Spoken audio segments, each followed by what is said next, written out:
heroes of the flames, the firefighters of Los Angeles. In the bustling city of Los Angeles, where the sun painted the skies golden and palm trees swayed with the wind, there stood a fire station near the edge of the Hollywood Hills. The crew at Station 24 was known for their bravery, but this summer was different. Wildfires had swept across the hills, threatening homes, wildlife, and dreams.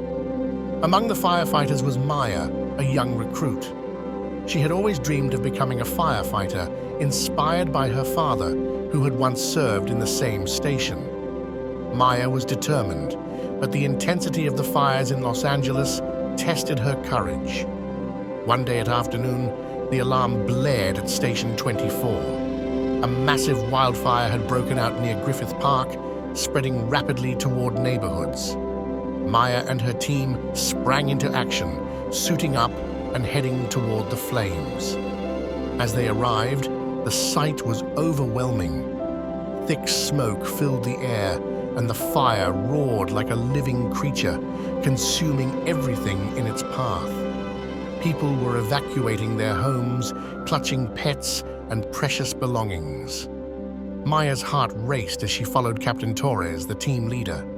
"Stay close," he said. "This isn't just about fighting the fire, it's about protecting the people." While battling the flames, Maya noticed a little boy standing near a car, crying. His dog had run back toward the burning house. Without hesitation, Maya ran to the boy. "Stay here with my team," she said firmly. "I'll find your dog." Ignoring the heat and smoke, Maya entered the burning house. The flames crackled around her, and the air was thick, but she pushed forward, calling for the dog. Finally, she heard a faint bark from under a table. A small golden retriever pup was trapped. Maya gently scooped him up and made her way back outside, just as the roof began to creak ominously. She handed the pup to the boy, who hugged it tightly, tears streaming down his face.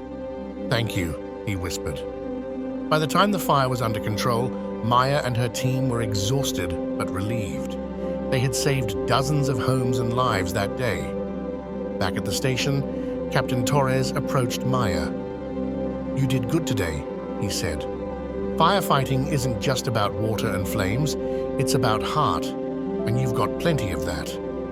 From that day on, Maya became a symbol of hope in her community.